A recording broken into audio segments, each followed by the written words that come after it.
강의를 해주실 한금알 농법 대표로 계시는 박기현 대표님을 소개해드리겠습니다. 전국적으로 요즘 이제 한금알 농법이 일반 기존 농법에 비해서 상당히 다른 차이점이 많이 있습니다.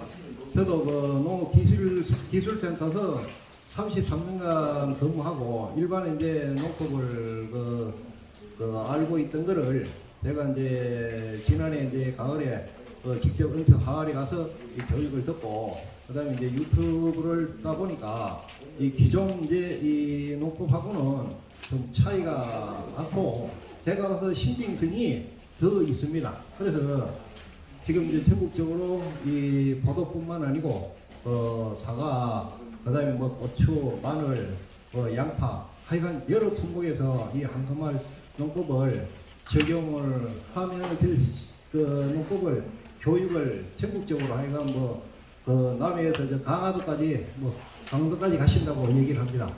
오늘 월요일날 조합장님한테 얘기를 드리고 하여간 오늘 이제 일정은 오전 오후로 이렇게 잡았는데 대표님이 회의 승낙을 해주시가지고 이렇게 오늘 강의하게 되었습니다.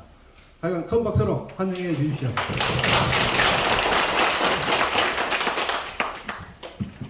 제가 해보겠습니다.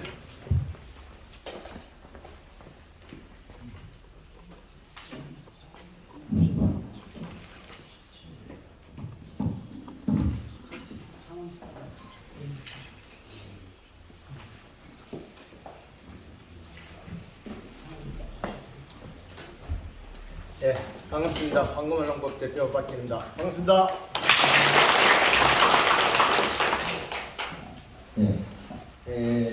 저희 한금알 농법을 유튜브에서 많이 보신 분도 계실 겁니다. 우리나라의 농업은 과학 영농으로 가지 않으면 앞으로 미래가 어둡습니다. 전 세계는 과학적인 발전을 하고 있는데 농업은 주먹구구에서 멈춰 있으면 안 된다는 거죠. 그 이론을 정립해서 국가의 산업을 적용해야 된다. 그럼 우리는 샤인마스켓이 많이 심어져 있는데 이 산업을 어떻게 살려서 수출을 할 것이며 수익을 낼 것이며 이걸 먼저 선제해야 되는데 그 선제의 기초가 농업의 기초가 되는 거죠. 우리 상담사님이 이 자료를 만들어 놨습니다. 토양 분석표예요. 이걸 보시면 전다 이게 통장에 돈이 이렇게 쌓였더라면 부자가 될 건데 이게 통장에 돈이 논의 땅에 쌓여 있어요. 땅에 우리 토양에 포도밭에 쌓여 있는 돈이에요 이게. 그런데 이것이 나쁜 해를 주기도 하고 이걸 잘 활용하면 보물이 되게 돼요. 지금 들어있는 거는 전년도에 해를 준 비료의 성분이에요. 질소, 인산가리 다 가다예요. 질소는 없어요 이게 표시가. 그럼 다 높다고 되어 있는데 실질적으로 가서 조사를 해보면 이 시값은 그래 높지 않아요. 이 시값은. 근데 성분이 많아요.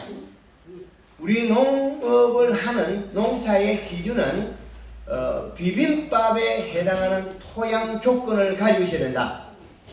그 비빔밥에 여기 나타나 있는 전체는 나물과 양념에 해당해서 간이 세다. 나타나지 않는 질소는 어디 있을까요?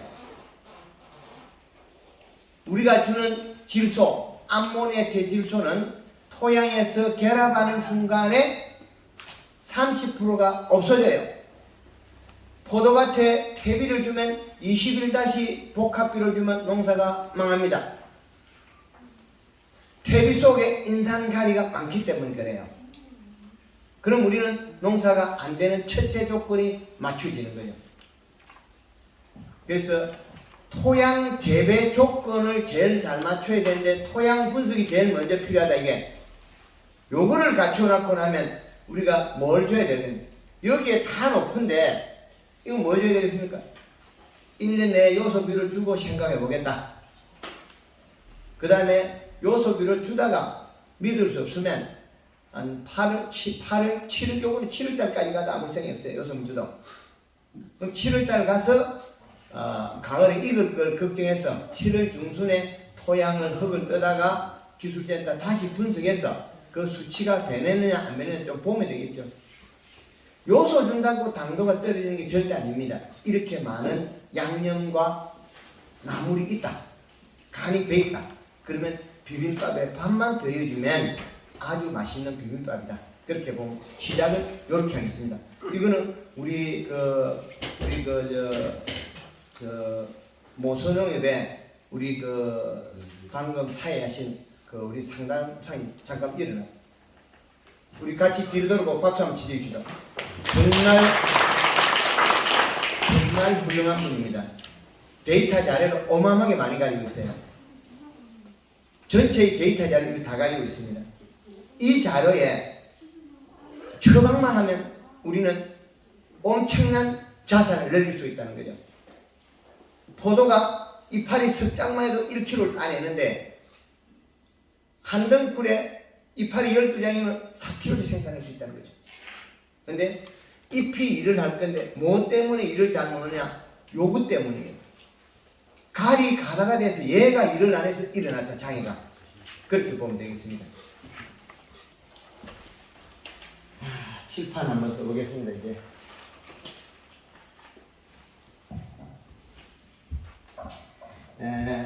우리의 농사의 기준값을 설정할 때, 이제는 계절의 이시값. 계절의 이시값. 우리가 사용해야 될 비료는 봄, 여름, 가을, 겨울의 기준을 잡아야 됩니다. 이렇게.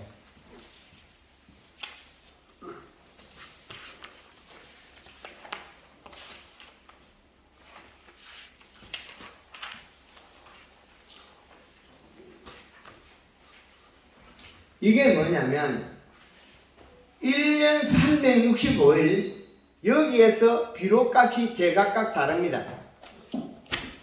비료값이. 하우스 고추가 겨울에는 2.7을 먹어요. 여름에는 제일 더울 때는 1.8을 먹어요. 그런데 지금 우리나라의 계절의 축은 소환과 대한 사이에 1월 15일 제일 춥습니다. 저온. 고온은 언제냐? 7월 15일. 여기에 고온. 그러면 이렇게 정해놓으면 우리나라의 식물이 잎에서 수분 증발, 대사작용할 수 있는 양을 나눠놨다고 보면 되겠습니다. 그러면 식물이 기공으로서 수분을 날렸다면 뿌리에서 가져올 비료인데 그 비료가 가리를 잔뜩 가졌으면 더워서 아까 마탱이 가요. 잎이 빨개지고 힘줄이 빨개지고 이파리가 타고 비료 잘못이에요. 우리 잘못이 아니고 비료 잘못이 된다. 그래서 봄, 가을로서는 2.11이라는 수치가 나와요. 2.1. 그러면 이렇게 토양에다가 이 많은 이 정도 양을 시비를 하면 넘치면 나빠져요. 맥시멈 최고 위치. 그래서 농가에서 재배 관리를 할 때는 여기서 0.3을 빼서 관리해라. 그래야만이 더 높은 수치를 막을 수 있다. 0.3. 2.4가 우리는 활용해라. 1.8을 활용해라. 여름에 1.5를 활용해라.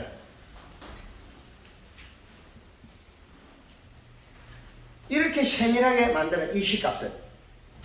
그러면 토양 수분은 35에서 45를 맞추면 됩니다.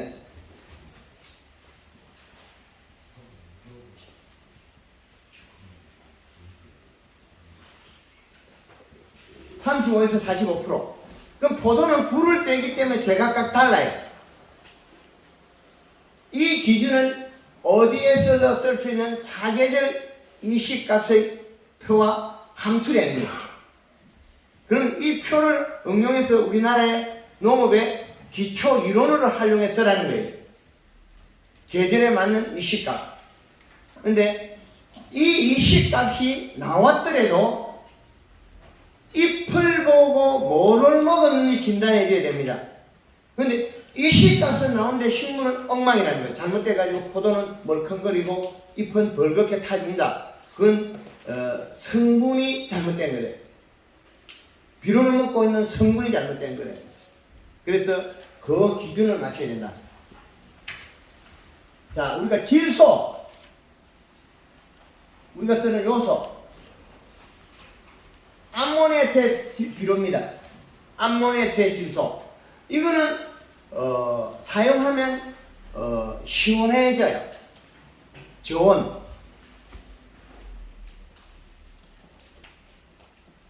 저온을 만드는 게 상당히 어렵거든요. 가리 성분은 따뜻한 성질이 돼요.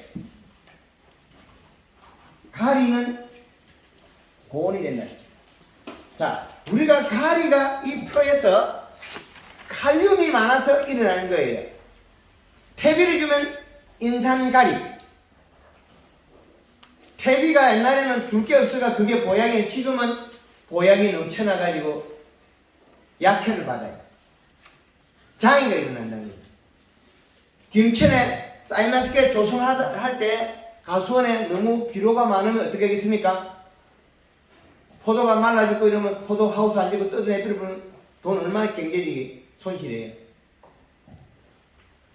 잘못됐을 때는 잘못된 원인을 찾아가 치료해야 된다. 우리가 지금 가리가 많은 거는 가리를 뽑아낸다고 거기에 분해제를 쓰면 안 되고 요소를 주면 된다. 간단한 얘기예요. 그래서 이 기준을 응용해서 활용해라. 이 기준은 어디로 가도 꼭 쓸 수 있어야 됩니다. 비료가 많으면 식물이 키가 크다. 그거 말짱 거짓말입니다. 고추밭에 우리 고추가 키가 크면 비료가 많아서 키가 컸다 그러죠. 비료가 작아서 키가 컸다.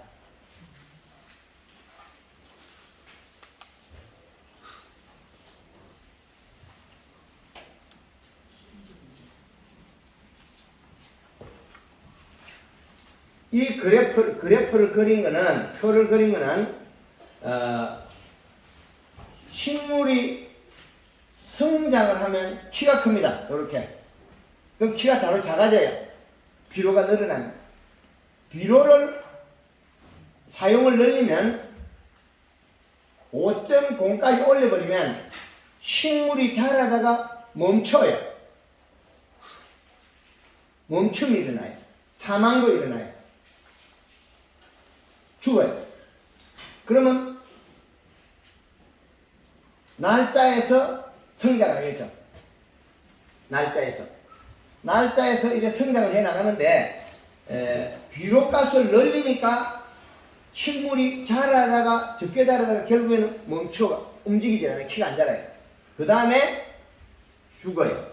이런 현상인데 이 비료의 기준을 보면 키가 안 큰 요 시점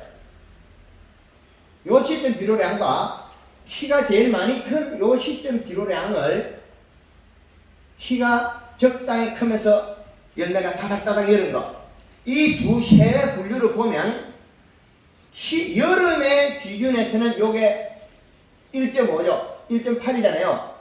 0.5에 2시더라. 키가 웃자랄 때 여름에 보면 0.8에서 1.0이더라. 이시값이. 제일 많이 열고 키가 적게 자랄 때 1.8을 이시더라. 자, 이제 바뀌었죠. 고추가 키가 컸을 때는 비료가 작아서 키가 컸다. 사이마스켓이 마디가 쭉쭉 늘어진 거는 물을 많이 뿌리면 늘어져 버려요. 성장이 빠르다는 거예요. 잎 속에 영양이 없으면 마디가 늘어져요. 그래서 설탕을 쓰는 목적이에요. 잎은 작고 두껍게, 잎 속에서는 함량이 농도가 맞아야 된다. 그래야만이 포도 알이 껍질이 두꺼워지지 않는다는 거예요. 껍질이 두꺼워지는 포도는 맛이 없고 못 써요. 단단하고. 돌포도처럼 해가 안 크는 알들은 비료 가다에서 일어난 거예요. 바이러스 그런 역할이거든요. 그러면 여름에 이 시값이 요 정도인데, 여름엔 요거잖아요. 요거는 여름에 이 시값. 요렇게 키가 컸을 때, 우짜랐을 때 이 시값과 다 다르겠죠. 그럼 겨울을 보면,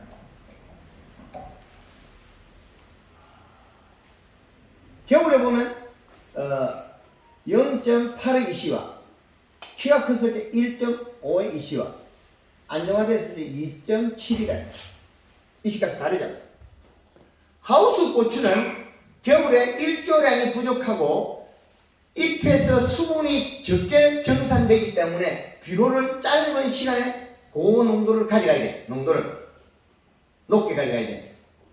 그러면 여름에는 하루 종일 잎에서 수분 증발이 되기 때문에 비료를 계속 가져가거든요. 그래서 비료를 낮게 수치가 낮아야 되고 겨울엔 높아야 된다.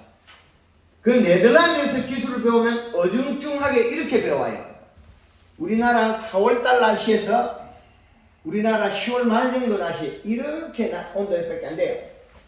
그럼 네덜란드에서 기술을 배우면 반쪽짜리 배워요. 그 반쪽짜리 기술로서 네덜란드 나오는 파프리카 생산을 할 수 있느냐? 절대 못하죠. 우리나라는 일조량이 적기 때문에 이 시값을 더 먹어야 돼요. 겨울에 재배되는 작물들은 이 시값을 더 먹어야 돼요. 왜? 낮에 흡수되는 시간보다 밤에 성장하는 기간은 많고 낮에 먹을 시간이 적기 때문에 농도를 더 높여줘요. 그 차이 때문에.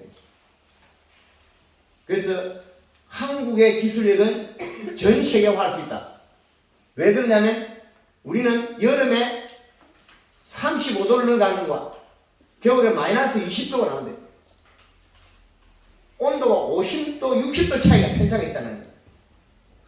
네덜란드에서 기술 배우면 편차하면 30도도 안 되겠죠. 그런 나라에서 기술을 배워가 우리 거라고 쓰면 안 되겠죠. 한국에서는 가져왔더라도 새로 재정립해야 된다. 요 이론을 어느 곳에나 적용해야 됩니다.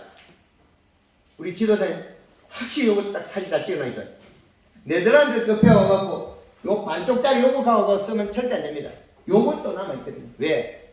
겨울에 고추가 비싼데 네덜란드 방식으로 하면 고추가 우짜라 그래요. 왜? 이거는 잔량 이시에 해당하고 공급원 이시하고 잔량 이시가 다르거든요. 양의 기계를 가동하면 공급원 이시지 잔량 이시가 아니에요. 하우스 딸기 같은 거는 이슬을 맺어요. 왜 이슬을 맺느냐? 먹은 것이 부족해서 버리는 거예요. 잎은 영양을 가져와서 영양산물 생산량을 농도를 맞춰서 뿌리를 내줘요. 근데 이 농도가 안 맞으면 잎에서 버려버립니다. 포도잎에 물을 주면 비료가 있는데 좋아져야죠. 질소가 없는데 좋아지겠습니까? 잎에 물을 다 뱉어버려요. 잎에 엽록소량이 많아야 되고 엽록소는 광합성을 해서 비료를 먹고 소화를 시켜서 탄수화물을 만들어서 뿌리를 전달해야 되는데 이 영양소가 안 맞으면 다 버려버립니다. 왜 버려야 되냐? 안 맞은 영양소가 내려가면 뿌리가 굶어 죽어버려요. 뿌리가 왜 죽느냐? 굶어 죽어요. 토양의 농도가 안 맞은 비료를 갖다가 뿌리를 흡수해서 잎에 가져가서 잎이 일을 못해요. 그럼 어떻게 돼요? 잎에서는 농도를 맞춘다고 다른 거 다 버려버리고 탄수화물 조금만 더 내리주거든요. 그 작은 양을 먹고 뿌리가 전체가 못 살죠. 그럼 여름에 포도 뿌리가 누리끼리 향이 그렇게 있죠. 붉은빛끼리 향이. 그 살리는 방법은 요소가 보약이다. 요소가 약이다. 요소 아니면 치료가 되지 않아요. 그래서 요 기준표를 활용하면 아주 좋은 방법이 되겠습니다. 그래서 이런 기초 이론이 아주 좋아야 된다. 그리고 요걸 알고 난 다음에 사이먼 스케치를 하면 아주 쉬워요. 사이먼 스케치는 이파리 몇 장 안 해도 농사 지을 수 있어요. 왜? 입만 뚝뚝 해주면 충분한 일이 되기 때문에. 그래서 우리가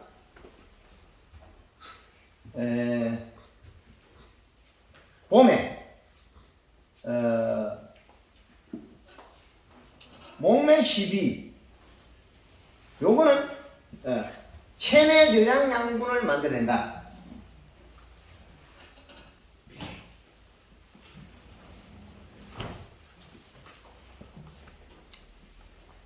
체내 저장 양분 부족분을 보충해준다. 체내 저장 양분. 목매 12는 2 내지 3회 정도를 한다. 요때 그림 2리터에 설탕 5kg, 채순나기 20일 전.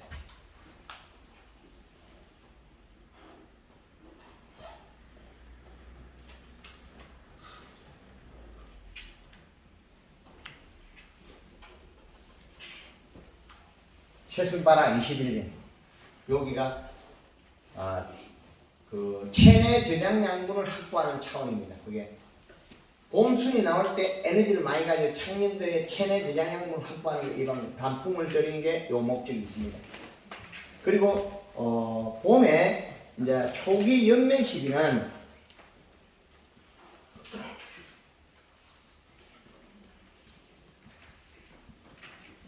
얘는 봄순과 몸통으로 영양 이동의 목적이에요. 잎이 태어났을 때는 크기와 열매의 크기를 결정 다 안 했거든요. 체내 저장 양분에서 잎이 움직이고 있으니까 이 현상을 우리는 바꿀 수 있다는 이론을 개발한 게 황금알농법 이론이에요. 그러면 잎에서 영양 생산해서 내려가면서 속껍질, 목질부를 만들고 내려갑니다. 그러면 뿌리에서 오는 영양소는 목질부를 통해 올라오는 거거든요. 그러면 옛날에 산에 송고벗겨 먹는 거, 소나무 송고벗겨 먹는 거, 목피, 그게 굵고 실한 놈을 매가지 딱 잘라서 뺏기면 맛있잖아요. 그 꿀청이 언제 만들어지나? 초기 연면 시기에서 만들어져야 돼요. 그러면 초기 연면 시기를 안 하고 도장지가 났다고 해서 포도가 잘 크고 굵으냐, 영향을 받느냐? 그건 아니라는 거죠. 도장지 발생은 누가 만드냐? 가리 가다에서 물을 줄 때 울컥울컥 자라면서 만들어내는 게 도장지예요. 초기 연면 시기를 충분히 해주고 잎이 그 두께와 색깔이 맞으면 도장지가 적게 발생하고 과일이 많이 크게 돼 있어요. 그걸 만들기 위해서 초기 연면식 잎의 두께를 만드는 거예요. 잎의 두께는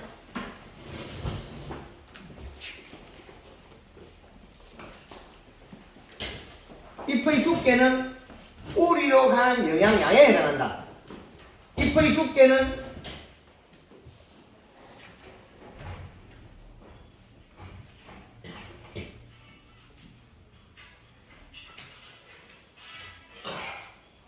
자, 뿌리로 영양 이동을 하면 갈 때 그냥 가지 않는다. 안에 행성천의 살을 찌워요. 여기에서 우리 나무를 배우면 나이트 흰 거 있죠? 흰 게 있고 빨간 게 있죠? 그 붉은 거. 그거는 진으로서 영양소를 안으로 못 들어가게 막아버리는 거예요. 나무 가지가 굵다고 해서 영양을 생산 안 하면 영양을 전달 안 하겠다는 거예요. 그래서 나무가 낙엽이 지면서 전년도에 과거 일이고 올해는 봄순이 나서 영양을 생산이 많이 하는 잎이 내려가면서 자기 몫의 살을 찌우고 가요. 그럼 살을 찌우고 간 것에 다시 돌아와요. 그래서 초기 연면 시비가 하늘 땅만큼 중요하다는 거예요. 그 대과를 키워내고 과실을 많이 달 수 있고 여름에 많이 키울 수 있는 1차적인 조건이 봄에 잎을 두껍게 해주고 맹물 시비에서 빨리 만들 행성해야 되거든요. 빠른 시간에 행성하지 않으면 끝나버려요. 초기 연면 시비가 이 역할을 해주는 거예요. 뿌리로 영양 이동. 그럼 영양 이동 과정에 내려가면서 목질부가 늘어나요.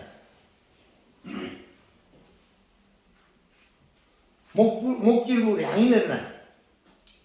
목질부 양. 목질부 양 흰 나이테가 만들어져야만 그 관으로 다시 올라온다는 거죠.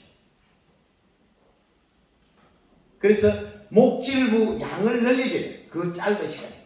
그래야만이 뿌리가 갈 길이 되는 거예요. 통로가. 그러면 이 목질부 양으로 다시 뿌리에서 이렇게 돌아오는 거예요. 그러면 봄순에 연면시비 한 양만큼 돌아와요. 그래서 봄에 연면시비를 많이 해야. 그럼 잎이 두꺼우면 이 두께가 과실 크기에 해당해요. 잎의 두께는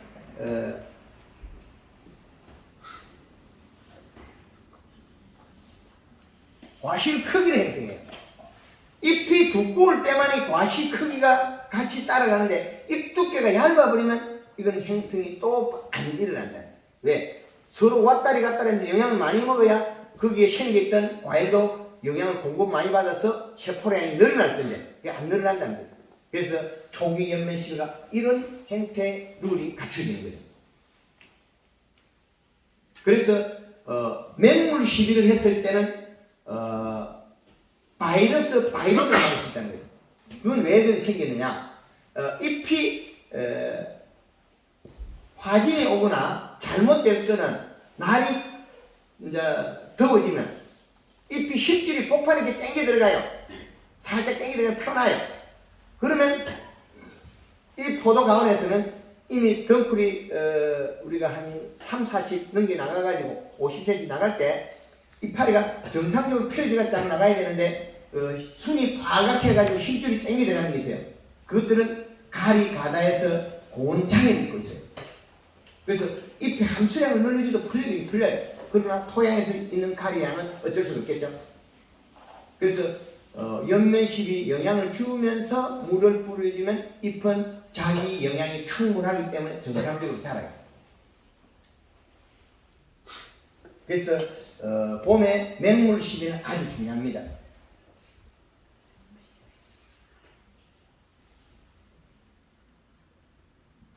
맹물시비 3회나 그러면 이거 1회에 한 10분 정도만 하면 됩니다. 그러나 3회 그러면 1회에 10분 3회가 3일이라는 뜻이에요. 그럼 3일마다 이렇게 물을 뿌렸을 때 연면시비를 할 수 있다. 10분에서 많게는 30분 줘도 괜찮아요. 잎 색깔을 보면서 양을 조절할 수 있으니까. 그럼 잎에다 물을 뿌려주면 잎이 성장을 하는데 성장을 하면 좋은 점이 있느냐? 좋은 점도 있고 나쁜 점도 동반해요. 성장을 하면 얘가 많이 성장했구만 상대적으로 기능이 떨어져서 퍼져져요. 푹 늘어져요. 근데 이거 늘어지지 못하게 해서 설탕을 딱 잡아주면 행동이 나와요.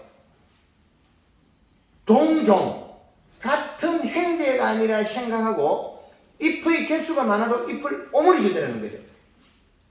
우리 담쟁이가 보면 담쟁이가 덩굴이 드물게 있는데 드문드문하게 잎이 펴져 있고 담쟁이 덩굴이 소목소목하게 있는 데는 잎이 딱 쪼물려 있어요. 치마폭처럼 다 접어 있어요. 그래도 자기 역할을 다 해요.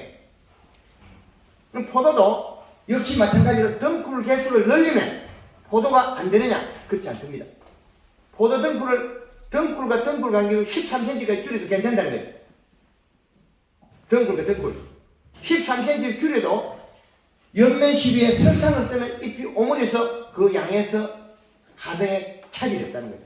왜? 봄에 연면시비 때문에 이루어진다. 그렇게 보면 되겠습니다. 맹물시비를 안 할 때는 연면시비를 7일 만에 하고 맹물시비를 할 때는 3일 만에 할 수도 있고 하루 만에 할 수 있어요. 잎에 물 뿌리는 이동량에 해당하기 때문에 잎에 물을 뿌리면 영양 이동에 잎은 텅 비어요. 우리나라에 동양난, 출란이라는 동양난, 호피무늬 살고 그 비싼 것들이 언제 주느냐? 여름에 죽어요. 왜? 여름에 덥다고 난실에 물을 자주 줘요. 이틀에 한 번씩 줘요. 그러면 또 병한다고 여름에 약을 쳐요. 그럼 한 달에 15번 넘게 뿌리면 난이 굶어 죽어요. 왜 굶어 죽느냐? 잎의 영양소가 다 내려가는데 자꾸 물이 내려가요. 잎의 영양소가 물이 내려가요. 그럼 뿌리가 굶어 죽어요. 난이 비실비실 죽으니까 어떻게 약을 치다 안 되니까 죽었다 이거 뽑아가지고 난실 밑에 던지면 살아나요. 광합성에서 살아나요. 그 원리는 정확하게 우리 재배되는 포도에도 똑같은 작용을 하고 있습니다. 그래서 우리가 재배되는 사이메스켓이나 캠벨이나 거봉이나 키위나 사과나 복숭아나 다를 게 하나도 없습니다. 똑같습니다. 감자, 고구마 똑같습니다. 그래서 그 종의 행질이 조금은 차이가 편차가 있으나 다를 바는 없습니다. 더위에 견디는 힘이 강한 종 고구마가 있는가 하면 더위에 견디는 힘이 약한 생강이 있고, 나무로서도 더위에서 견디는 힘이 약한 복분자는 여름에 더우면 죽어버려요. 인삼은 안 죽고 뭐가 돼? 이파리 독 떨어져버려요. 마그네슘 결핍. 이런 봄에 그 연면 시기는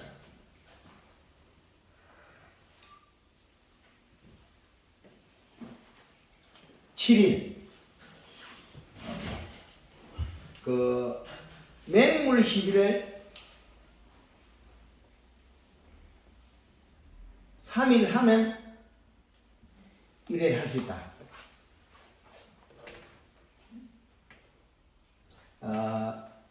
그리고 골드 그린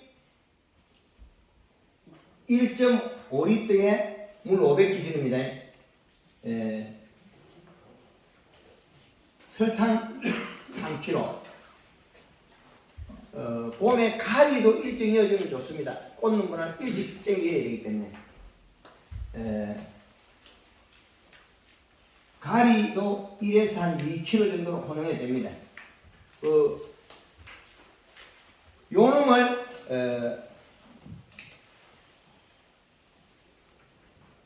두 번을 하고, 그 다음에 칼라를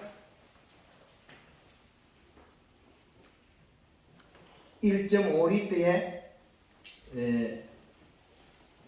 설탕 3kg에 가리 1에서 2kg, 요거를 1회를 반복해서 사용합니다. 주일 3일 간격으로 3일 간격을 해도 되고 일주일 간격을 해도 되고, 나의 목적에 따라서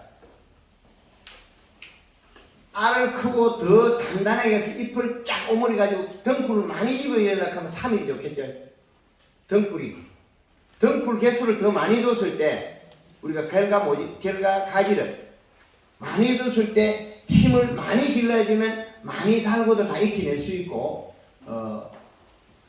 우리가 지금 보통 많이 못 달죠.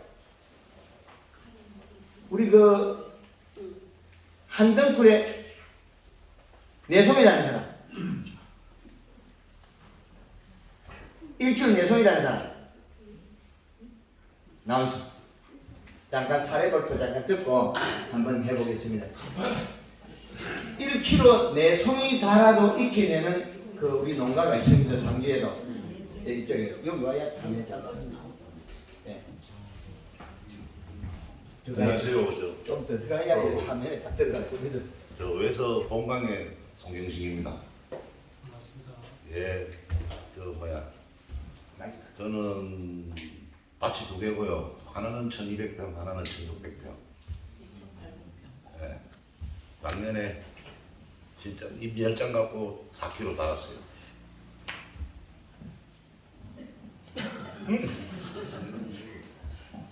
강도가 다 올라갔습니까? 4개씩 달아도. 예, 17, 원예조합이 잘라준 거는 17 이상 잘라줬고요. 나중에 3m 안 익은 거는 제가 공판에 보냈고. 근데 대표님, 네. 작년에 이거 다 까먹었는데 이제. 지금 우리 상주에 농가에서 우리가 1kg 내 송이를 달아 익히려고 하면 초기에 보면 얼마나 지금 방금 연면실 회락한 거 있지 않습니까? 저건 어떻게 해요? 이거는 3일에 한 번 한 적도 있고 4일에 한 번 한 적도 있고 제일 중요한 거는 이게 우리 순 자르잖아요. V자로에서 순을 자르잖아요. 그때까지는 3일에 한 번씩 지켜주면 이게 짧아져요. 이 날짜가 손에 탁탁 나타나요. 3일, 4일, 5일이라는 날짜가. 그거는 제가 작년에 느꼈습니다. 연면 12 양에 따라서 설탕의 농도에 따라서 절간이 좁아져요. 그리고 포도나무도 생각을 해요. 근데 생각할 수 있는 건 뭐냐? 입속에 있는 탄수화물 양이라는 거죠. 그래서 공급한 설탕 양 때문에 그래요. 그리고 우리가 토양에 인산가리가 과다되어 있기 때문에 이 포도를 익히기 위해서 여름에 요소비는 얼마 정도 썼습니까? 땅에 주면 3번 줬고요.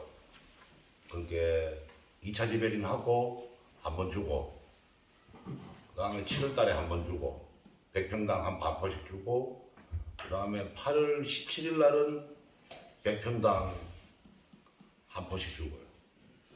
거기 끝 이러는. 예, 우리가 지금 사용하지 않는 양이죠. 예, 그렇게 우리가 아까 토양 분석의 그 양 때문에 그렇습니다. 예, 포도의 요소주 가지고 방금 올라가지. 네. 근데 이제 저희는 산밑이라서 전지가 산이라 뺑 돌아가면서 앞에만 좀 튀어 있고. 그러니까 이제 오장에는 조금 오더라고요. 그거는 요소 때문인 건 모르겠지만, 근데 해마도 오고 있으니까. 그래서 이제 원래는 또 방법을 또 다른 방법으로 좀 취해볼까. 옆에 측창을 이제 좀 열고 할 때 측창을요. 그래갖고 해볼까 또 싶고. 예, 다른 질문 있습니까? 지금은 요소를 지금부터 요소를 넣어서 뿌립니까? 아직 저희는 아무것도 안 했어요. 그럼 언제부터 합니까? 네, 목면 11월 17일부터 할 작정이라요. 작년에 3월 20일부터 함께 넣었더라고요. 마지막에 3번째 할 때는 순이 나와요. 예. 순이 하면 이만큼 자랐더라고요. 그래서 그럼 올해는 17부터 하면 네. 한 20일 후에 몸이 10일 하락 하잖아요. 대표님. 순낙이 20일 전부터 하락했잖아요. 그 순낙이 그럼 4월 며칠 날 순이 나오는 거예요? 예. 그러니까 저희는 원래는 17일부터 하고 예. 날짜는 한 8일 간격으로 하고 그러면은 좀 날짜가 당겨지겠죠. 예. 순낙이 전에 3번은 해야 되니까. 아, 3번을 해야 되네. 예. 작년에 그거는 뭐. 그럼 날짜를 정확하게 좀 해줘요. 우리는 잘 모르게. 근데 지역적으로 다르기 때문에 그 날짜를 정확하게 못을 박는 거는 대충 미치가 네. 어떻게 몸이 저희보다는 여기가 한 2, 3일 넣었잖아요. 순 나오는 기간이. 예, 그렇죠. 그러니까 다 지역마다 다 다르게 그건 그렇지. 얘기는 할 수가 없어요. 네, 그 작년에 해본 결과 예. 작년에 3월 20일 날 했어요. 아, 3월 20일. 네, 목매십이 첫날 했는데 그래 열흘 한 번씩 한 게 마지막 3번째는 순이 올라왔어요. 맞고. 그래서 올해는 나오기 전까지 3번을 하려고 게 이제 17일부터 하고 8일 간격으로 해서 뭐 3번을 순 나오기 전에 집어넣으려고. 목민 10일은 그럼 설탕을 5kg 썼는 그게 작년에는 저희 3kg 썼어요. 목민 10일 할 때. 네. 그린 칼라 2리터, 그린 2리터 쓰고. 대표님은 한 5kg 정도 쏜다 했는데 하잖아요. 목민 10일 네. 때는. 원래는 이제 5kg 써볼 작정입니다. 저기 감사합니다. 저기 요소를 이렇게 뿌리셨다는데 네. 그 관주를 하신 거예요? 아니 멀칭 호돈에 의미다 뿌리신 거예요? 저희는 물층이 안 쳐져 있어요. 그냥 고래다 묶어놓고 SS기가 돌아다니는 게 3일 만에 솔직히 손으로 철학하면 저 한것만 안 합니다. 못해요, 힘들어서. 2,800평 양만 치다가 뭐 세월 다 가는데 SS기를 치기 때문에 비닐은 없어요. 그럼 이제 제초제 치고 제초제는 뭐 쓰시고 파스타. 아, 그래서 뭐 라면 지점 없는 거예요? 네, 아무 지장 없어요. 그럼 메시지 하시나요? 그 500통에다가 넣어갖고 쳐주고 맞춰서 당량 맞춰서 그리고 이제 식용유 거기 넣어가 쳐고 요소 조금만 한 2kg 넣고 치고 같이 했어요. 그리고 저기 뭐요? 네. 그 설탕하고 그 저기 뭐 연면시비 할때 네. 다른 농약도 섞어서 괜찮은가요? 아니면 각기 설탕하고 그린 맛에 되나요? 아니요, 저희는 이제 같이 쳐요. 근데 다른 건 이제 뭐야 인산이나 이런 거 칠 때는 기존의 약통에다 약을 태워놓고요. 이제 내가 추구하고 싶은 영양제 있죠. 그 컵에다 떠가 숟갈로 이렇게 한 숟갈 떠넣어봐요. 엉기나 안 엉기나. 엉기면 그거는 안 타고 안 엉기는 거는 너가 이거 타고 같이 쳐요. 감사합니다. 예. 예. 설탕이 무슨 설탕 쓰는 거예요? 합설탕 쓰는 거예요? 백설탕이요. 이거요? 예? 예, 예, 예. 저 작년에 그 평균 그 한 덩굴에 몇 송이 정도 나갔습니까? 작년에. 이게 많이 다른 건 내송이요. 적게 다른 거는 한 송이도 있고, 뭐, 두 송이, 세 송이. 신초 주기를 얘기하시는 거예요. 한남 소리 하는 게 말이에요. 이게 뭐야? 어깨송이가 한 송이에 두 송이 달고 나오잖아요. 그럼 야가 붙었잖아요. 예, 예.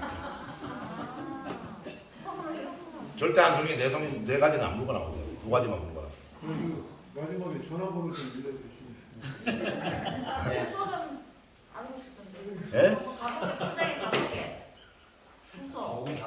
주소요. 생각해요. 네, 다음에 우리 그 이 대표님 그 허락을 받아서 그쪽에 우리 생육증에 한번 강의하도록 하겠습니다. 예, 감사합니다. 박수 한번. 예, 포도는 자기 그 우리가 그 역량이 다 발휘할 수 있도록 맞춰주면 됩니다. 우리가 올림픽 선수는 엄청난 연습을 많이 하고 능력을 가져야 올림픽 금메달을 따는데 그날 또 운빨도 있겠죠. 근데 우리 포도농사는 그거하고 다릅니다. 내가 잘하면 당연히 그냥 1등이 돼. 당연히. 그 출발의 방법의 차이입니다.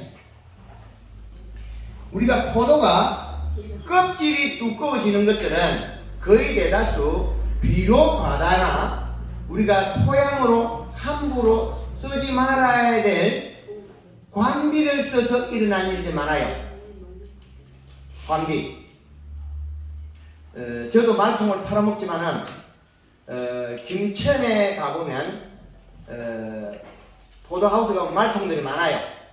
그걸 관비를 많이 엮거든요. 근데 토양 분석에서 그 분석치의 부족분을 공급해야 되지 과부족이 아닌데 억지로 공급하면 식물은 장애가 바로 일어나요. 제일 빨리 장애 일어나는 게 키위. 뿌리가 빗자루처럼 많아요. 타박하게 있어요. 완전히. 그 다음에 헛비리기 빠른 포도. 이렇게 종류마다 조금 차이가 납니다. 더위에서 견디는 힘도 비례하게 되어 있고. 그래서 그 작물의 그 종의 행동을 맞춰서 우리는 주는 게 제일 좋다. 과진이 일어나고 수정이 제일 안 되는 주 원인은 비료 과다에서 잎에서 바이러스 잎이 꼬글꼬글해진다는 거예요. 그거는 덥다, 짜다 이런 현상으로 표현하겠습니다. 더워서 장애가 일어나더라는 거예요. 더워서. 그래서 우리가 작물이 장애 일어나는 건 거의 대다수 더워서 일어나요. 그 더위를 막으려면 뭘 해야 되느냐? 요 비료를 사용해 주는 질소를 주는 게 됩니다. 잎이 펴져 있습니다. 그러면 쑥쑥 자라요. 미생물도 장애가 많이 일어나더라. 그래서 미생물 하시는 업을 하시는 분은 저를 그 어떤 분은 뭐라 해서 그래 또 영상 내린 것도 있는데 미생물은 상호작용을 하고 있어요. 우리 마을에 평균적으로 안정화돼가 각자가 각자 역할에서 마을이 형성돼 있어요. 그런데 갑자기 가수 지망생이 하나 와가지고 매일 마이크를 틀어가지고 노래 깨끗하면 시끄러워서 이게 분쟁이 일어나는 건 마찬가지예요. 미생물도 우리가 좋다고 주는 장애 일어나는 걸 많이 봤거든요. 그래서 생똥 우리가 부득이하게 써야 될 경우에는 조심스럽게 사용해야 된다. 장애 요인을 유튜브 영상에다가 많이 밝혀놨어요. 토양에 있는 어떤 성분을 그 종의 미생물이 갑자기 많이 먹거든요. 그 종만 배양을 했으니까. 지금의 우리 토양에다가 여름에 시루떡을 하나 땅에 놓고 이불 덮어놓으면 곰팡이 금방 펴요. 그죠? 빵을 한 조각 넣어놓고 이불 덮어놓으면 피고 미강 뿌리놔도 금방 곰팡이 펴요. 근데 그 자리에 있는 그걸 하려고 하는 거죠. 그런데 갑자기 어느 종을 강한 종을 줘가지고 그 일대에 있는 영양소를 한 방에 먹어치워버리면 어떻게 되겠습니까? 반대의 현상이 일어난다는 거예요. 그런 사례를 많이 보고 영상도 많이 올려놨습니다. 그래서 가리가다 고온열상은 어디서 찾아왔느냐면 제주도에서 찾아왔어요. 제주도 밀감이 전년도에 닭똥비를 주고 나니까 올 봄에는 열자마자 요구망이 똑똑 떨어져요. 똑똑똑 떨어져요. 떨어지다가 붙어있는 건 나중에 6월달 되면 쪼개져버려요. 가리가다는 고온열상으로 껍질이 못 자라고 과육은 흐린 날이나 물을 줄 때 자라요. 이거 울컥울컥 자란다는 거예요. 복숭아가 여름에 열과 낙과되는 게 그 현상이고, 그 캔벨이나 거봉이 터지는 효과도 역시 마찬가지입니다. 우리가 대변에 사이너스가 잘 안 터지게 돼 있어요. 블랙 사파이어 아주 더위를 많이 타는 종이에요. 털도 없고. 블랙 사파이어는 요소 포대 위에다 심어놔야 돼요. 요소 비료포대를 옆에 두고 심어야만이 열과 이상 막을 수 있다는 거예요. 그런데 거기에다가 인상가리 가단된 토양에다가 예정지에다가 퇴비를 짠뜩 넣고 거기다가 심어놨는데 그 여름에 잎이 오글오글해지고 열면 바로 쪼개져요. 그리고 모양이 우들투들투들해. 왜? 못 자라서 그렇다. 울컥울컥 자란다. 껍질이 맨맨하게 쭉 자라야 되는데 못 자랐던 원인은 가리가다 고온열상 때문에 우리나라 블랙 사파이어가 대표적으로 잘못되고 있는 예예요. 심었다가 뽑아내고 심었다가 뽑아내고 된다 해도 안 되고. 우리 농업의 중본은 저도 농사 30년 만에 황금한 농법을 개발해냈는데 대다수는 성공 사례나 자기 개인 자랑만 하고 있어요. 강사가 과학적인 근거를 이용해서 강의를 해야지 측정기 들고 데이터를 강의해야지. 날 따라 해봐라 잘 된다. 잘 될 수도 있고 못 될 수도 있다. 왜? 자기 땅의 토양은 양다리고 음다리고 그 차이입니다. 그리고 정질토냐 중정질토냐 토양에 따라서 비료 함량을 잡고 있는 보류율이 달라요. 그 차이 때문에. 지금의 농업은 과거의 농업입니다. 주먹국으로 해서 계속 갖다 대고 있으면 양이 안 맞습니다. 여기 앉은 분들이 포도 강의 한두 번 안 들어봤겠어요? 우리 집에 하는 방식을 왜 옆집에 못 알려주겠습니까? 데이터 자료, 근거 자료가 없기 때문에 안 알려줘요. 알려주는 건 뭐라겠습니까? 니 따라 해보니 안 되더라. 욕만 먹어요. 알려주기 싫어서 우리나라가 발전되는 걸 미워서 안 알려주는 게 아닙니다. 밭에 있는 토양을 모르기 때문에 가르쳐주면 끝까지 못 가르쳐주기 때문에 아는 방법의 차이가 있기 때문에. 그래서 가리 가다 된 농장에서는 착색제 치면 어떻게 되면 가리 가다 더 많이 시키겠죠. 더 나빠져요. 요소가 보약이다. 시원해져야 될 일은 더 덥게 만드는 거예요. 그래서 어떤 방법으로 사용해야 되는 그 차이겠죠. 포도에 화진,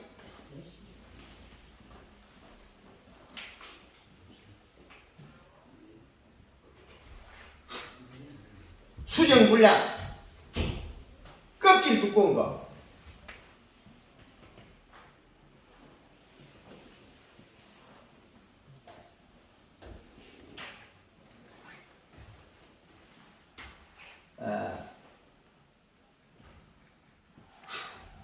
이 대다수는 비록 가단입니다. 비록 가단인데 염의 가단입니다. 염의 가단. 소금기가 많아서 그래요. 짧아서 그래요. 그래서 염을 줄이지 않으면 이걸 막을 수 없습니다. 그럼 화진이나 바이러스 바이로드 하는데 바이러스 바이로드 이름이 있어요? 없어요? 없어요? 그건. 이름이 2개짜리는 중심이 없는 거예요. 우리는 뭐랍니까? 물에 물 탄데 술에 술 탄데 그러죠. 2개 다 맞잖아요. 개개 띠내면 물도 맞고 술도 맞는데 이것 따위 저것 따위 밋밋하다는 거예요. 그래서 장애의 주범이 토양에서 오더라는 거예요. 장애의 주범이 그거는 우리가 조화라고 줬던 퇴비의 유기물이냐 그 비료냐 이 차이거든요. 퇴비를 줬을 때 유기물만 활용을 많이 하고 비료를 줄여야 되는데 지금의 우리 가축분들이 인산가리가 어마어마하게 많아요. 그래서 토양 분석에 인산가리가 다 된 건 안 줘야 된다고요. 요소만 줘도 충분히 된다. 그래서 이 계절에 표를 자세히 보면 고온이 표시가 되어 있어요. 여기. 저온이 표시가 되어 있어요. 그 다음에 가을을 알리는 만생종에 처서라는 또 있어요. 8월 23일. 여기에 처서가 있어요. 요 시기에 온도가 떨어지기 때문에 이때 필요한 게 가리예요. 가리가 고온이기 때문에. 근데 이때 사용해야 될 비료가 NK라는 비료가 우리가 사용하는 NK가 어떤 비료인지 보시면 18-0 18 이 비료를 쓰면 우리는 18-18을 줬다. 준 거는 맞는데 가스가 30% 빠지면 12.6으로 바뀌어요. 고온장이 일어나요. 12.6이래. 그러면 12.6에 18이 되니까 고온장이 일어나겠죠. 요것 때문에 6월달에 NK를 준다. 농사를 망하자고 돼야 된다. 블랙사파이어에다가 잘 터지고 고온장애가 제일 심한 블랙사파이어에다가 우리는 6월달에 잘 먹고 잘 살아나고 일 좀 해라고 준 NK는 독약이다. 본인이 하다가 더워 죽겠는데 요소를 줘도 시원한 걸 줘도 더운데 어떻게 NK를 주고 있느냐 이런 논리가 나오겠죠. 자, NK 중에 30-0-10이라는 놈이 있어요. 요 놈은 한 프로. 얘를 주면 어떻게 되겠습니까? 20으로 바뀌어요. 바이옴수를 줄여서 30% 빼면 20에 12가 되겠죠. 요놈은 비록 좀 괜찮죠. 그러면 우리 포도가 하우스에서 일찍 익어가는데 익어갖고 NK를 줬으면 더 놀이 챙챙한 멀컹멀컹 아니거예요. 원인이 뭘까요? 공기에 비대가 되는 것은 더위를 더 많이 타게 돼 있어요. 우리가 강아지를 개가 임신을 해서 개가 새끼를 해서 뛰어다니는 개가 더 늦겠어요? 새끼를 안 뵌 그냥 개가 더 늦게. 이 차이.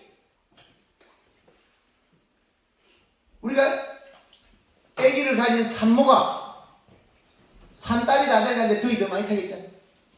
마찬가지입니다. 더울 때 하우스를 만들어서 포도를 생산하는데 생산량이 적잖아요. 왜 적을까요? 공기에서 일을 안 하기 때문에 적은 거거든요. 일찍 불 때 가지고 비싼 포도를 많이 달아가 많이 따야 되지. 그 한 송이도 달아 언제 돈 벌어요? 한 덩굴에 3개, 4개 달아가지고 돈 벌어요. 불을 때 해가지고, 왜 하우스 불을 때 해가지고 한 송이 달고 있냐고요? 여름에 가리 가다만 막아주면 될 수 있다는 거예요. 토양 분석에가 그 분수표를 보고 질소 함량만 늘려주면 한 덩굴에 손가락만 한 덩굴. 그럼 비도 안 맞으니까 더 좋겠죠. 우리 그 송경식 씨는 이거 비가 오면서 중간에 비가 맞아 이파리 몇 장 떨어지고 10장밖에 안 되는데 이파리 10장으로서도 1kg 내송이를 수확하는데 하우스에서는 12장, 15장 다 가지고 있어요. 그러면 그 포도는 덩굴이 좀 물 건너면 어깨송이를 이용해서 1kg 내송이, 조금 작은 것들은 새끼손가락 많은 건 1kg 2송이 얼마든지 생산이 가능하다는 거예요. 얼마를 따야 되나? 일반 포도 재배력의 2.5배를 수확해야 된다. 이것이 뭐냐? 황금알론꽃 이론과 실질적으로 토양이 가지고 있는 성분 함량에 해당합니다. 그래서 이 비료의 차이가 우리가 20일까지 복합 비료를 한번 보겠습니다. 비료 쓰면 되느냐 안 되느냐? 쓰면 농사 망해요. 20일까지 복합 비료 주는 것 같으면 질소가 작아서 딱 망하기 좋다. 원인 한번 볼까요? 복합 비료를 21-17,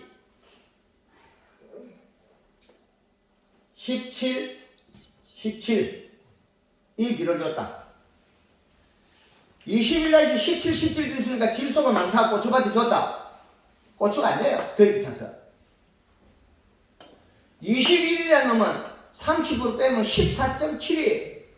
요 놈이 14.7로 바뀌어요. 그럼 14.7에 17, 17이래? 그럼 더위를 타야 안 타요? 더위 타겠죠? 뭐 원해형 복합비로 뭐 14, 10, 뭐 12, 13 사는 거 개나 줘버려. 개도 안 먹을 거예요. 안 되는 거예요. 우리나라의 날씨를 보면 공기로 가고 있잖아요. 비대기에 성장할 때 공기로 갔는데 거기에다가 비료를 더운 비료를 준다. 이거는 농업의 기준값 설정이 잘못되어 있다는 거예요. 그래서 우리가 농업의 기준을 설정을 잘못 잡은 거예요. 외국에서 들어온 시원한 나라에서 들어온 그 자료를 그냥 쓰는 거예요. 그러면 이 시기에 30 몇 도가 올라갔는데 35도와 30도는 어마어마한 차이예요. 그 5도 차이는 30도에 고추를 말리는 거고 35도에 고추를 말리면 어느 게 잘 마르겠습니까? 35도에 고추 말리기 더 잘 마르겠죠? 온유를 하루배치 무섭다 그러죠. 우리 어른들이 속담으로 다 남겨놨습니다. 델성이 부른 나무는 떡잎부터 좋다.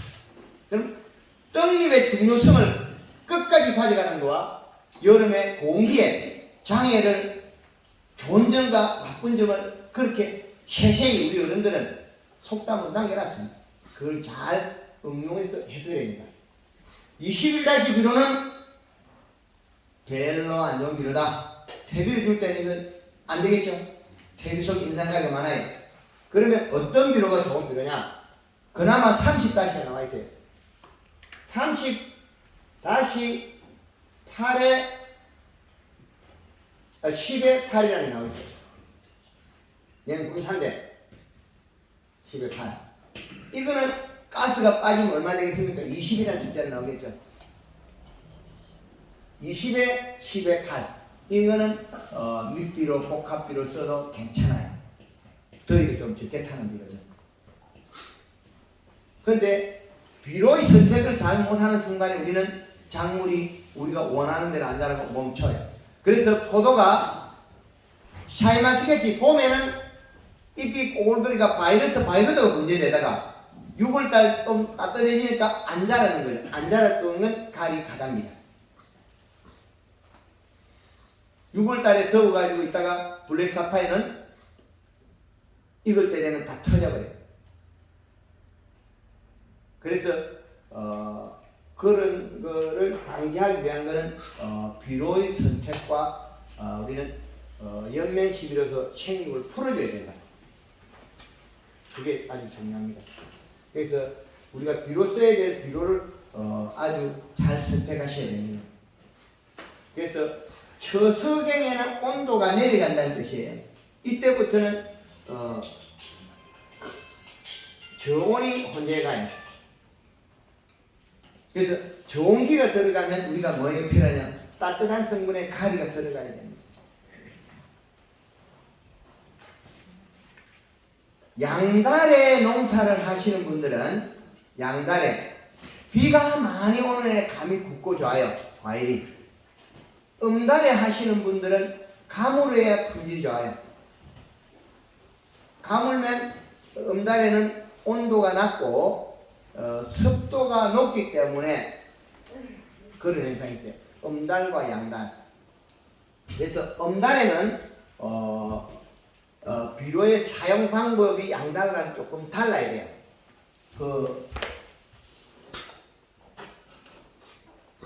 양지와 음지 이렇게 되면 양지 편에는 질소량이 많아야 돼요. 질소. 가뭄이 있기 때문에 물을 줄 때도 질소를 같이 녹이가 줘야만이 잎의 함수량이 늘어나요. 음지편에는 고온성에 있는 가리가 좀 늘어야 돼요. 가리가 안 넣으면 비가 오면 비가 많은 애 음지편에 있는 과실들이 끄무티티한 얼룩이 생기고 열매가 많이 안 크고 잎만 늘어진 원인이 그 원인이에요. 여기는 가리. 요게 비가 많이 올 때는 가리를 늘려야 되고 비가 안 올 때는 가리를 안 줘도 거의 맞아져요. 음지. 그래서 음지편에 있는 과실이 전년도에 좋았어요.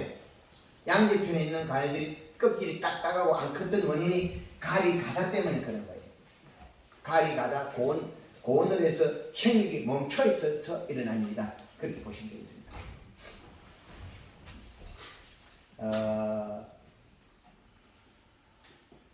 포도의 기준이 되는 생육 리듬은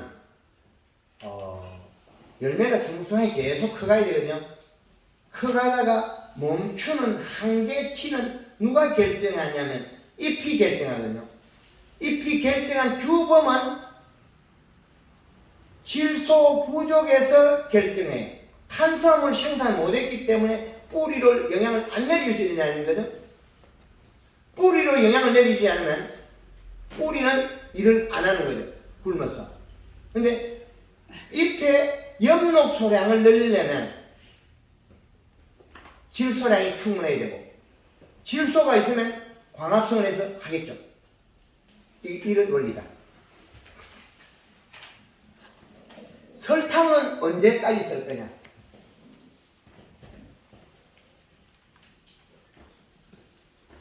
설탕은 포도 알이 검은 포도들은 괜찮아요. 뭐 좀 써도 얼음이 때가 앉아도 검은 포도니까 표가 안 나요. 근데 여기에 뭐가 문제되면 우리가 샤인이 문제되죠. 청포도가 색깔이 제일 많이 나요. 노란 것도 까만 게 아니면 색이 나고 노란색. 그 빨간색도 까만 게 아니라도 별 표가 안 나요.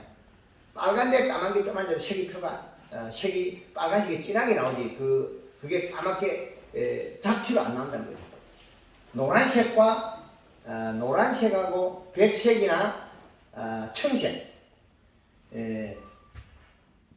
노랑, 백색 요런 종들에는 설탕을 봉지 싸기 전 포도알이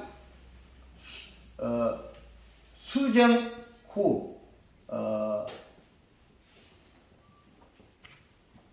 성냥 화약 크기 때 설탕을 멈춰야 돼요. 그럼 봉지 싸고 나서 설탕을 써도 괜찮아요.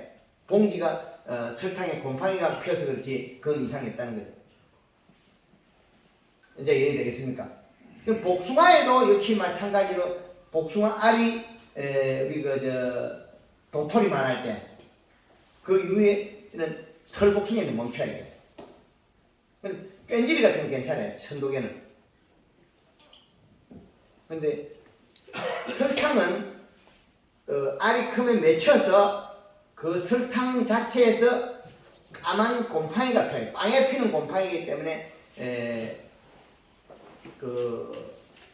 얼룩이 져서 과일의 품질이 떨어진다. 근데 그 맺혀 있다고 해서 제끝 곰팡이가 아니기 때문에 과실을 갉아먹진 않은데 얼룩이 져서 안 좋다는 거죠. 때가 탄다. 검은 포도는 괜찮다. 그렇게 보시면 되겠습니다. 그래서 설탕은 목매 시비는 5kg가 좋고 봄에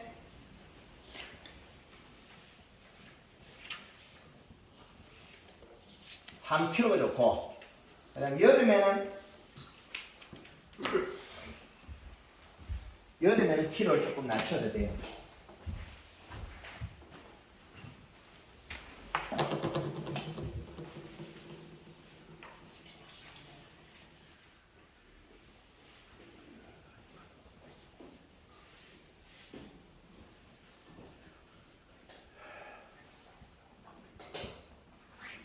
이렇게 낮춰도 괜찮아요.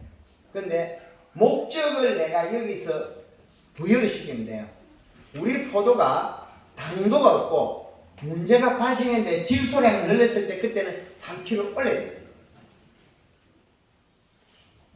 당도가 없어서 일을 못하고 블랙 사파이어가 열과 이상 일어날 때 요 질소를 줘야 되는데 질소를 주는 순간에 탄수화물 바로 다 못 만들기 때문에 그때는 그 설탕량이 좀 늘려져 버려요. 근데 블랙 사파이어는 봉지를 안 싸기 때문에 과일에 설탕이 묻으면 안 된다는 거죠. 지금 나중에 사진을 한 번에 꽉 찍어보세요. 이거 제가 하나도 낯을 안 합니다. 마지막에 사진을 딱 찍어버리라고. 그래서 포도의 창의 죽음이 인상가리다. 복숭아의 낙과의 죽음이 열과의 죽음이 인상과 가리다. 결국엔 질소는 토양 결합에서 질 상태로 바뀌어도 마이너스 전극을 떼고 있기 때문에 토양의 결합 상태가 다르다는 거예요.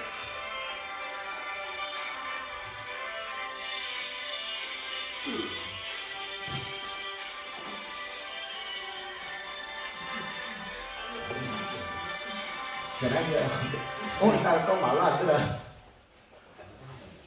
어째 저는 명나무 말로 안 듣고 끌락이는 거리고. 성냥화약이라는 의미를 잘 모르겠어요. 예.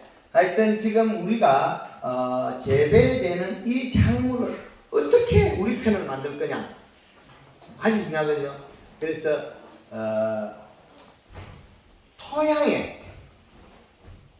토양을 잘 맞춰야 된다. 토양 조건이 1차적이다. 그러나 그 앞서서 행동을 일으키는 건 그 전자의 행동이에요. 토양이 잘 맞았다고 해서 우리가 대과를 따고 되느냐? 도장기가 많이 나와요. 왜? 봄에 봄순을 강화시켜놔야만이 포도송이를 이동할 건데 포도송이 쪽에서 영양이 많이 안 왔을 때는 여름에 영양소 어디가 있습니까? 뚫고 도장기를 나가버려요. 황금알 농부에서는 사과에다가 비료를 많이 줘도 도장기가 안 나는데 일반 재배력에서는 포도에서 사과에서 비료 조금만 좀 도장기가 튀어나와요. 봄순에 영양을 많이 먹여놔야 그 영양의 관이 포도 송이와 잎으로 연결되어 있는데 이 영양의 관이 적게 연결되어 있으면 어떻게 되겠습니까? 영양이 들어가면 도장면을 뚫고 나가거든요. 그래서 이 이론을 개발하는데 제가 32년 실패한 그것밖에 없습니다. 여러분들도 집에 가서 많이 실패하면 성공합니다. 한 번 하면 한 번 실패할 게 없어지거든요. 32년 실패하고 나면 이제 실패할 만큼 다 했거든요. 실패는 성공을 가는 좋은 조건을 하나하나 만들어 나가는 거다. 그렇게 보시면 되겠습니다.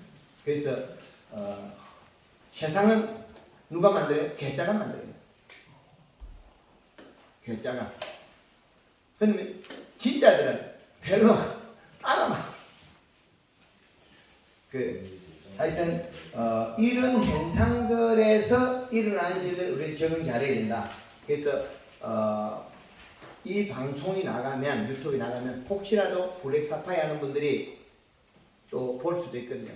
그러면 블랙 사파이어는 요소가 보약이다. 그렇게 하면 거의 정리가 될 겁니다. 그래서 질소 함량이 더위와 비례한다. 잎은 탄수화물을 만들지 않으면 다 버려버립니다. 탄수화물 정확한 농도만큼만 뿌리로 이동한다는 거죠.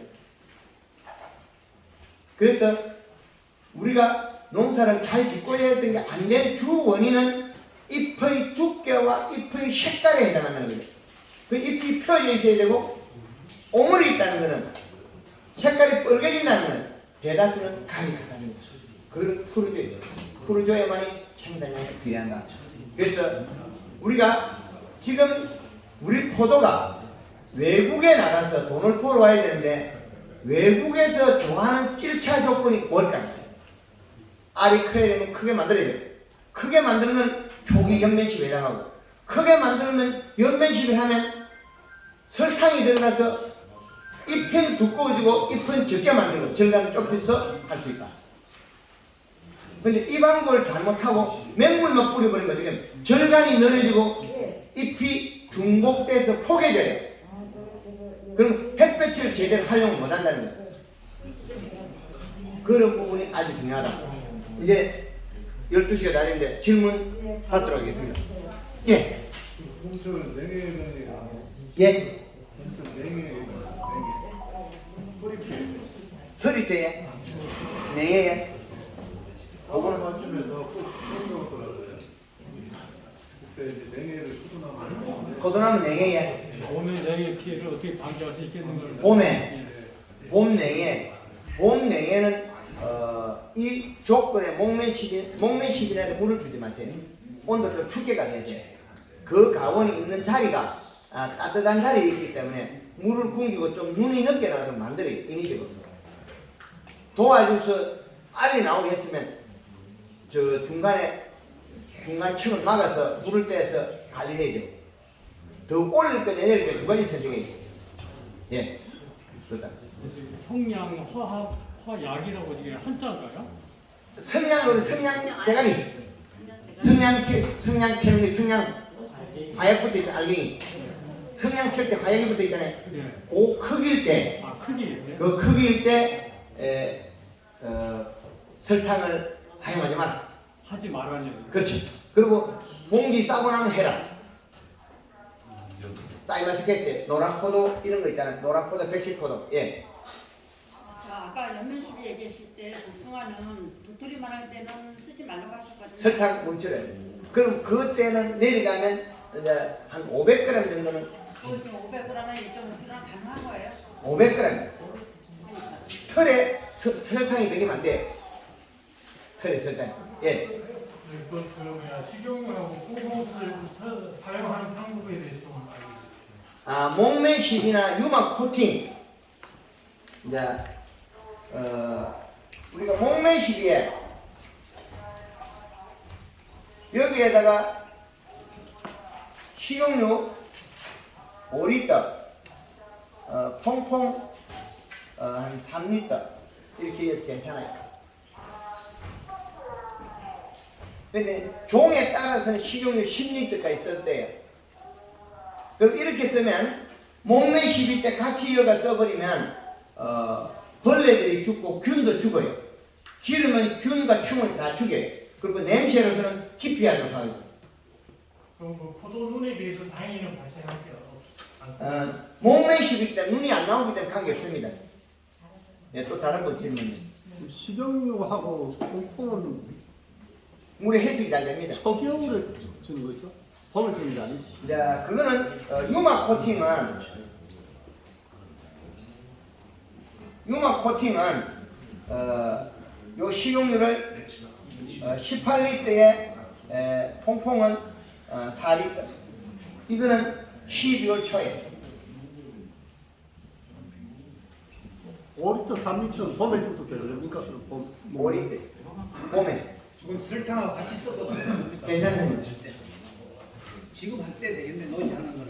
예. 또 다른 분. 예. 질소를 그 관주로 주는 겁니까? 그거 뿌려야 돼요. 네, 비료는 부족할 때 관주로 주는 게 그 가스가 발생하는데 위에다가 뿌리는 물 뿌리면 가스가 발생합니다.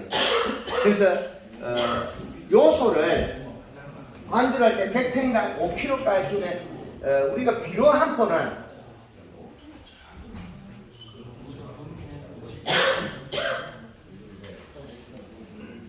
비료 한 포는 100평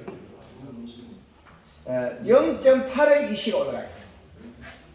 0.8의 이 기준을 활용하면 돼요. 근데 하우스에 관수를 하면 10kg가 0.8이 올라가요. 그거는 면적 차이 때문에 그래요. 토양에 뿌렸을 때는 0.8의 기준을 보는데 이거는 매만 보고 좀 정확하게 끊을 수가 없어요. 집집마다 다르기 때문에.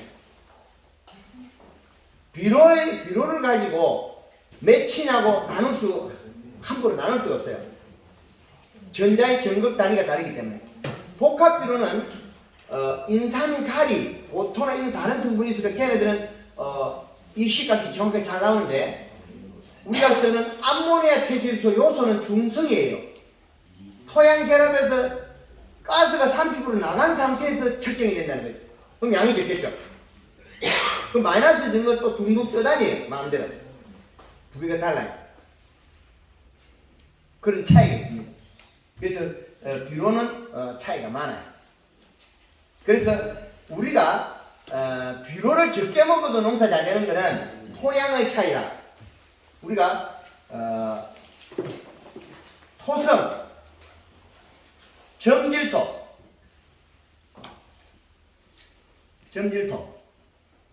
그 다음에 중점질토, 중사질토, 왕사질토 네 가지 등급으로 분류를 시켰습니다. 그래야만이 우리나라의 비료를 어떻게 해줘야 되는 기준이 나오기 때문에 요거는 왜 만들어냈냐면 비료를 각자 사과밭에 100평에 2포 내지 3포만 줘도 사과가 잘 되는 게 요거예요. 근데 중점질토는 4포 5포 줘야 돼요. 100평에 성모고 이 비료값이 다 달라요. 왜? 용탈 때문에 그래요. 토양에서 이동해서 도망가는 용탈량의 비례가 있어요. 다 다르거든요. 그래서 요거는